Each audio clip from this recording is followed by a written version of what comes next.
where the virus that gobbled up thousands of lives will itself be laid to rest.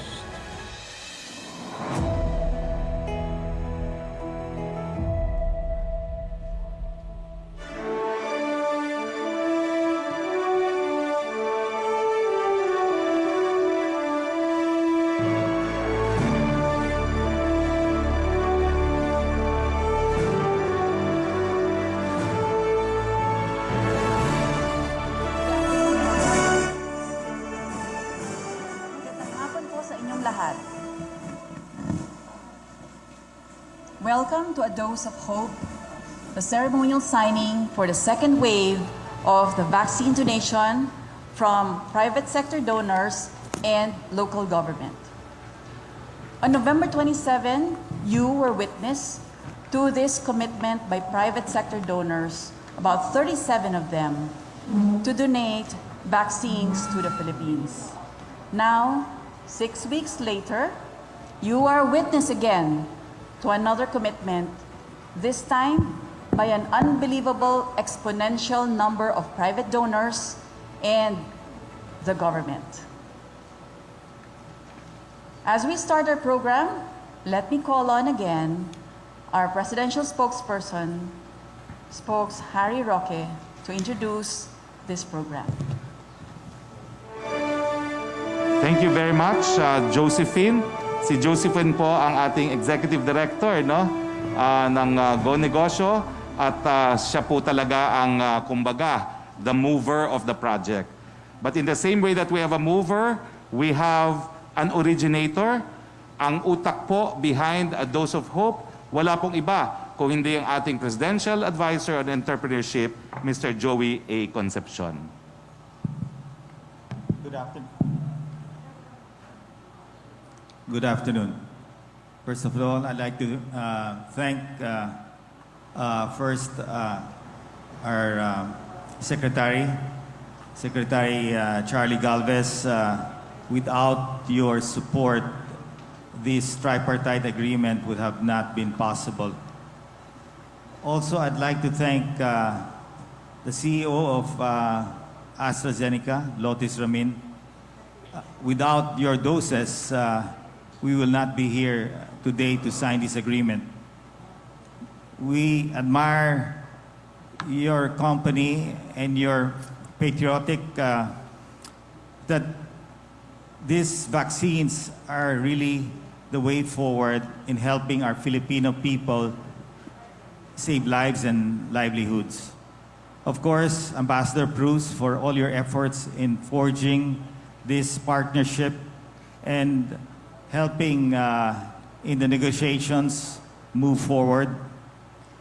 And the private sector, our donors, in the first batch was about 35 of the conglomerates who supported the program in November 27. And in the second batch, about 300 companies this time supported the program. And of course, our LGUs who are now part of Dose of Hope, 39 of them. And thank you to our President and Secretary Galvez for allowing the LGUs to be part of this tripartite agreement and forge one of the best public-private partnerships that I've seen achieve a common goal of bringing the vaccines to the Philippines, especially at times like this. And moving forward, we hope that AstraZeneca will continue to support us. As we know, the demand for vaccines, especially coming from both LGUs and the private sector, is quite immense. And the Philippines definitely will not be left behind in this fight. We will be vaccinating our Filipino people, hopefully starting June, July. 17 million vaccines have been and will be signed today, procured. And this is a commitment that they will all be delivered in the year 2021. Again, thank you to all our donors, both private sector and LGU. Maraming salamat. Thank you very much, Presidential Advisor for Entrepreneurship, Joey Concepcion, for sharing your vision and your enlightening insights. Before we proceed, we are live on PTV4 as part of our regular presidential briefing. We're also live on PTV4 Facebook page, on the Office of the Presidential Spokesperson Facebook page, as well as the Facebook page of Go Negosyo. You can watch and share this event through using the official hashtag, A Dose of Hope. Dire-diretso po yan. No? At this point, ladies and gentlemen, we have a special message from no other than the President of the Republic of the Philippines, Mayor Rodrigo Roa Duterte.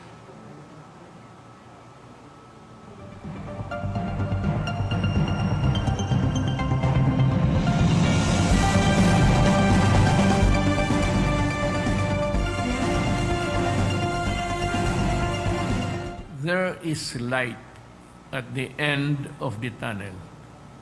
National recovery is within sight. As we bounce back and heal as one, I commend the business community and the LGUs for your ramping of support for our nation's fight against COVID-19. This is an agreement, partnership between the national government and the LGUs and the private sector.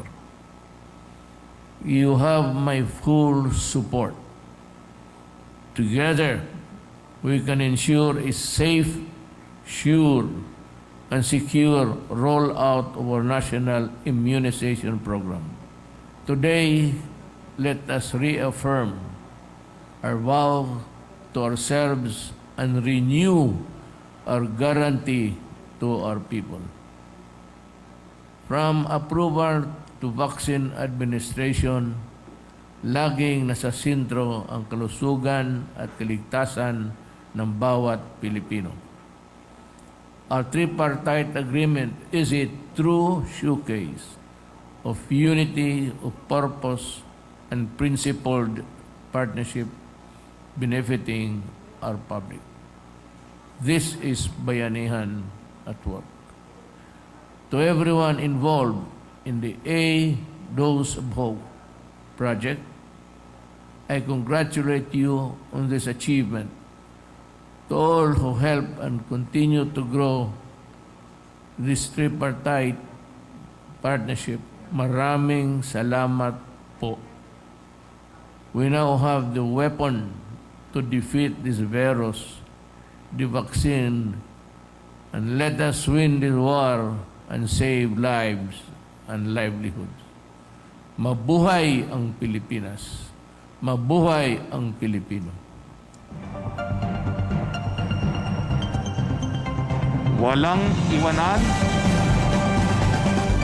walang maiiwan.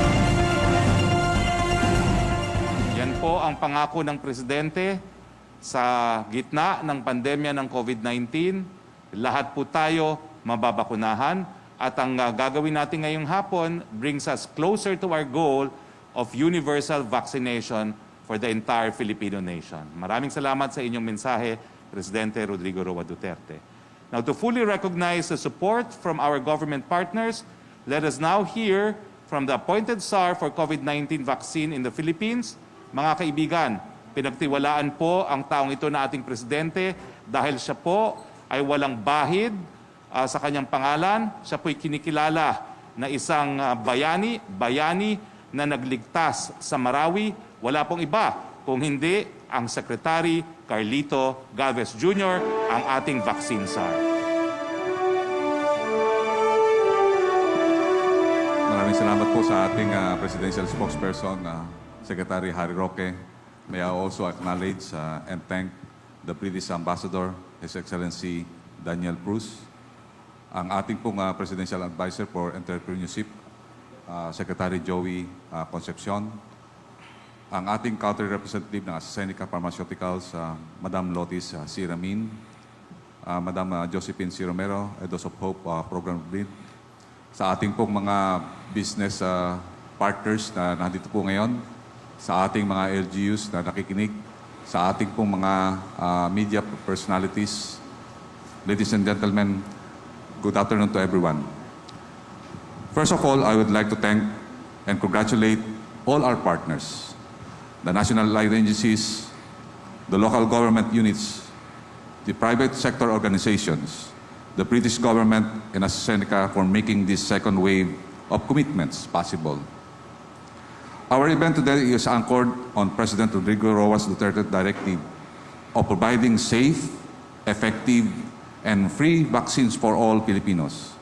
This initiative is not only a dose of hope, but a pound of inspiration that will help us realize our collective goal of inoculating 50 to 70 million Filipinos this year. We acknowledge the crucial role of our LGUs and the private sector have played in our national immunization program. With your continued support, we will be able to identify, validate, and respond to the needs of our priority beneficiaries based on our geographical and sectoral strategy. This tripartite agreement is a symbol of the Duterte administration resolve that no one will be left behind. Wala pong maiiwan, wala pong iwanan. Under our whole of government, whole of nation society approach, we are working with all stakeholders. And through this undertaking, we are seeing the strong bayanan spirit of all Filipinos. We would like to assure our countrymen that the government's vaccine procurement efforts are science-based and are being carried out under the guidance of our vaccine expert panel. This will ensure that all the vaccines that we will be purchasing are safe, effective, and affordable. As we formalize our partnership, we believe that the implementation of our national vaccine program will not only be less daunting, but also more efficient and strategic because of the invaluable contribution of the LGUs and the private sector headed by our Presidential Advisor, Joey Concepcion. The national government would like also to express its gratitude to AstraZeneca for allowing this novel tripartite agreement to happen, one of its kind. We have no doubt that this partnership, which will enable us to save more than 8 million lives from the menace of the virus, will be a resounding success. Special thanks to the British Ambassador, Daniel Bruce, for his continued guidance and shepherding with this noble undertaking. Thank you for leading us, and also thank you for sending the Ministry of Foreign Affairs in our country to seal this commitment. Ceremonial signing is just the start of our growing partnership, which we expect to strengthen in the coming months.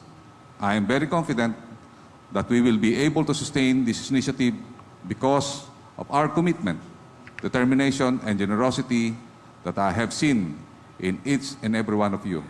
Sir Joey, maraming salamat po sa inyong leadership. At kung wala po kayo, talaga pong hindi pong pangyayari ito. Special thanks also to Ma'am Tessie Coson, who also initiated this undertaking. I would like to leave you with a quote from the late U.S. President Dwight Eisenhower, who said, "The supreme quality of leadership is unquestionable integrity." I would like, therefore, to humbly ask the Filipino people to have faith in your government under the leadership of our President, President Rodrigo Roa Duterte, that we are doing everything with integrity and honesty, everything on what we do. Rest assured that we are doing its best to ensure your health and safety, put an end to this pandemic, and revive our nation's economy. Ang ating pangunahing layunin ay pangalagaan ang kalusugan at kaligtasan ng bawat Pilipino. Maraming salamat po at mabuhay po tayong lahat. Maraming salamat po sa ating living hero, the Liberator of Marawi, Secretary Galvez. Let us now call on our vaccine initiative partner. Please welcome the country president of AstraZeneca Philippines, Madam Lottie C. Ramin. Thank you, Secretary Roque. And good afternoon, everyone. The Bayanihan spirit lives on. Working together to address the unprecedented challenges of the pandemic and pave the way for a return to normalcy, this is what this project is all about, a dose of hope, providing solutions the Filipino way. AstraZeneca maintains our strong commitment to ensuring broad and equitable access to the vaccine at no profit for the duration of the pandemic.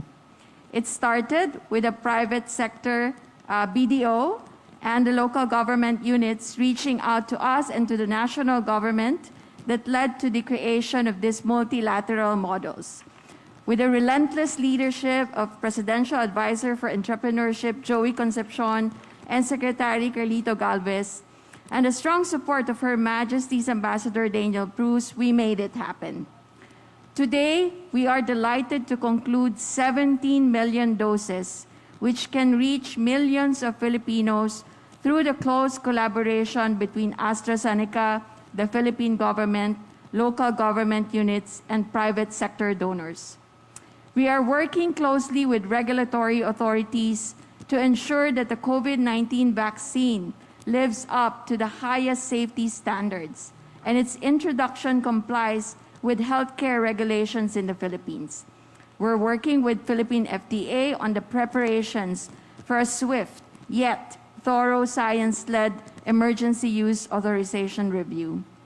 I'm really inspired by the commitment I've seen with all the stakeholders working with us on this project. This is a significant step to rise above the pandemic as one nation. Thank you for trusting AstraZeneca. At kami po ay nagagalak na makatulong sa ating bayan at makapagbigay ng isa sa mga solusyon laban sa pandemya. Maraming salamat po.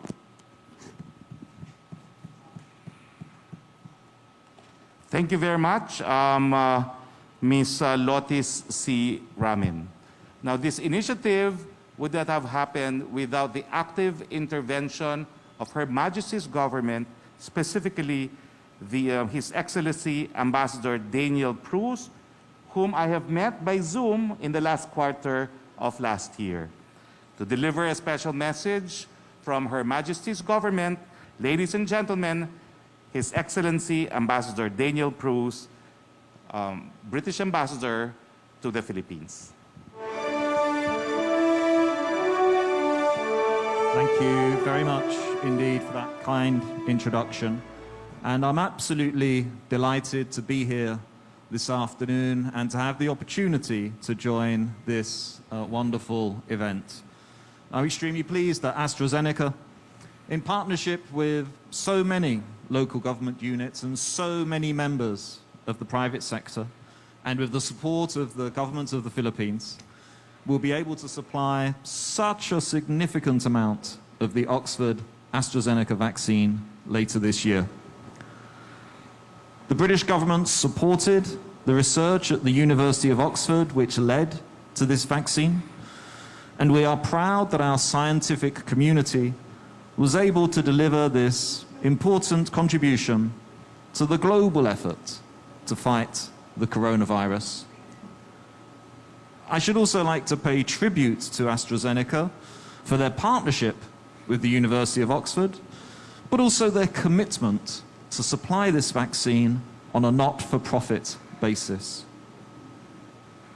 The United Kingdom is doing all it can to ensure equitable access to, as Secretary Galvez put it, safe, effective, and affordable vaccines, which have been developed transparently. And today marks an important milestone towards achieving that here in the Philippines.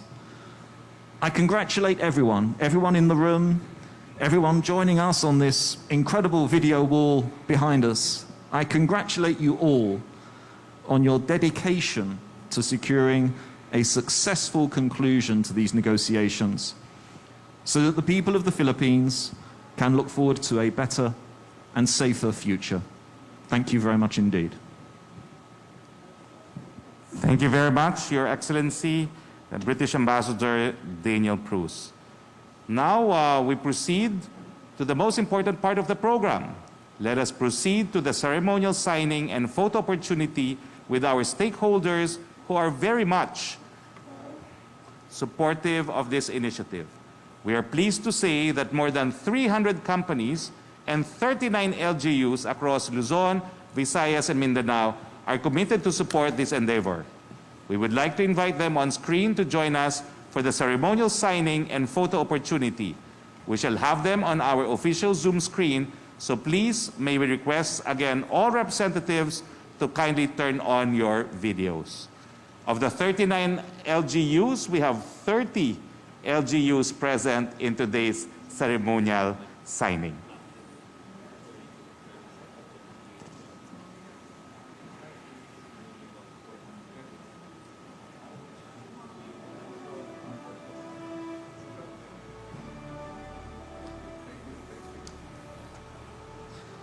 At this point, we shall begin with the signing of the documents to be followed by a group photo.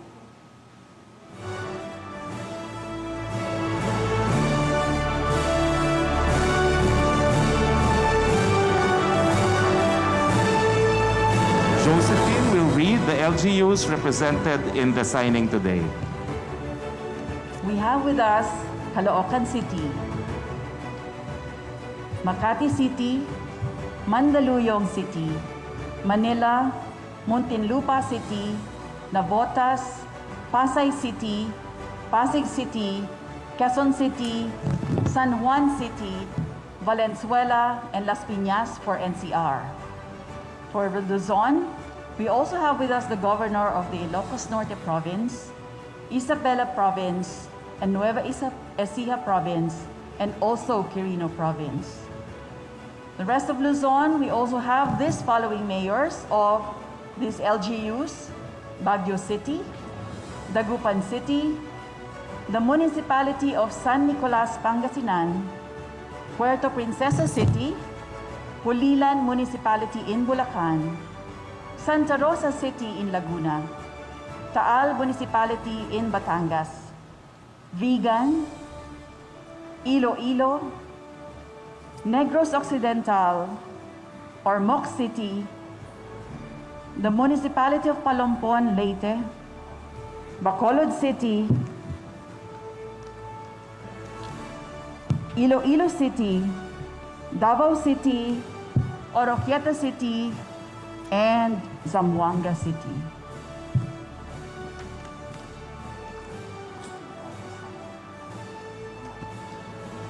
There you have it, ladies and gentlemen. We just have signed a very historic partnership between the public and private sectors to ensure walang maiiwan, walang iwanan. A big round of applause, please, for this historic moment involving collaboration between the national government, the local government unit, and the private sector. Can we ask everyone now to pose for a historic group photo to mark this historic event? At the count of 3, say vaccine. 1, 2, 3.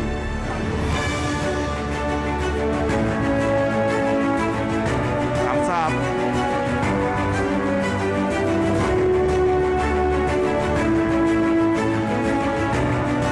Thumbs up for everybody. Double thumbs up. And for another historic photo, please flash your memorandum of agreement in front of your camera. I think this is what your constituents and your employees are looking for.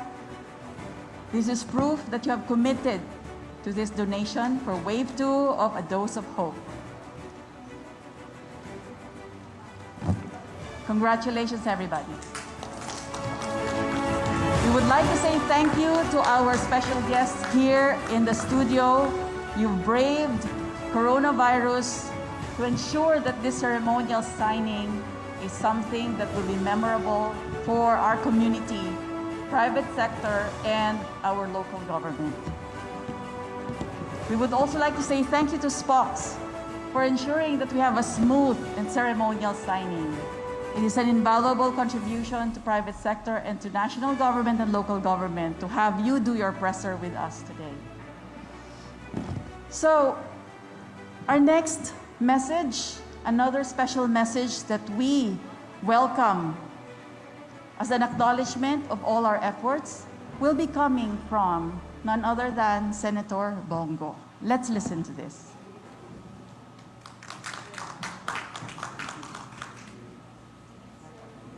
A good day to everyone. I congratulate everyone involved in this important milestone towards our COVID-19 recovery. I thank Presidential Advisor Joey Concepcion, the governors and mayors, Secretary Galvez, and all the partner organizations for securing the initial supplies of vaccines for our beloved frontliners, our selfless heroes, whom we must protect at all costs. Napakahalaga po ng papel ng bakuna para po sa ating recovery mula sa kasalukuyang pandemya.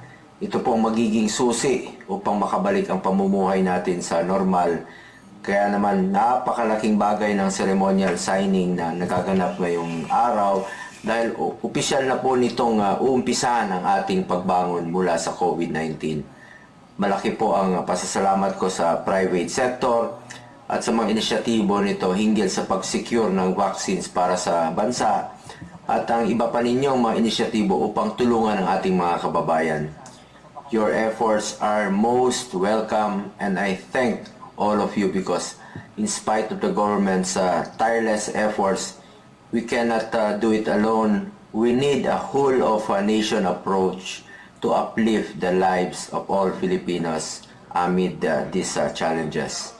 I also thank the LGUs that showed initiative in working with the national government and the private sector in ensuring the welfare of their constituents.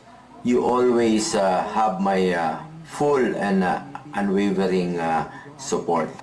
This is a true showcase of how the Philippine government and private groups can unite in protecting its people against the pandemic. To everyone involved in the A Dose of Hope project, I congratulate you on this achievement and may you never tire in supporting our countrymen and women, especially those who need it the most. Sino ba namang magtutulungan kung hindi tayo lang po, kapwa nating Pilipino? Let me emphasize that notwithstanding the arrival of these vaccines, we are all part of the solution to this public health issue. Therefore, we must all share the responsibility if we want to recover from this pandemic. Wala pong pinipili ang pandemyang ito, mahirap man o mayaman, anong estado sa buhay o anuman ang paniniwala natin sa politika, magbayanihan po tayo upang makabangon muli bilang isang nagkakaisa at mas matatag na bansa. Napakahalaga pong makaabot ang mga bakunang ito sa mga pinakanangangailangan. Unahin po natin ang ating mga kababayang mahirap at vulnerable sectors, pati na rin po ang mga frontliners. Sila po ang kailangang lumabas at magtrabaho. Mga kababayan natin isang kahig, isang tuka at kailangan pong magtrabaho. Gayunpaman, marami pa tayong mga oportunidad upang magtulungan. Isa na rito ang pagkalat ng tamang impormasyon sa publiko ukol sa hakbang na isinasagawa natin para matulungan sila. Sama-sama natin palakasin ang information, dissemination, and awareness campaigns, hindi lamang para masiguro ang tuloy-tuloy na kooperasyon ng mga Pilipino, kundi pati na rin po mapanatag natin sila na hindi po natutulog ang serbisyo mula sa gobyerno upang mabigyan sila ng ligtas at epektibong bakuna laban sa COVID-19. Kailangan rin nating makuha ang tiwala ng ating mga kababayan na epektibo po itong vaccine na to upang makarecover po tayo sa pandemyang ito. Ngayong 2021, asahan ninyong bibigyang prioridad ng gobyerno ang tatlo sa pinakamahalagang hamon upang makarecover na tayo sa COVID-19 pandemic. Una riyan ang kagutuman na siyang pinaka-urgent na dapat nating lutasin. Ikalawa, ang pagpapabakuna sa ating mga health workers at mga poor and vulnerable sectors na silang pinaka-nangangailangan ng vaccine. Panghuli, isusulong natin ang mga polisiya na mag-uudyok sa mga negosyo at investors na magbukas ng marami pang mga trabaho para sa ating mga kababayan. As I have said, this war is yet to be won. Hindi pa po tapos ang laban. We have to build on our early successes and learn from the lessons of the past year. I urge everyone to continue cooperating with the government and follow health and safety protocols to stop the spread of the disease. Magbayanihan po tayo, magmalasakit po tayo sa ating kapwa Pilipino. Let's continue to work together to win this war and save both lives and livelihoods. Let's continue to have faith and bring back the vigor of our people and the economy. Tulad ng sinabi ng Pangulo, no Filipino should be left behind in our road towards recovery. Maraming salamat po. Mabuhay po tayong lahat.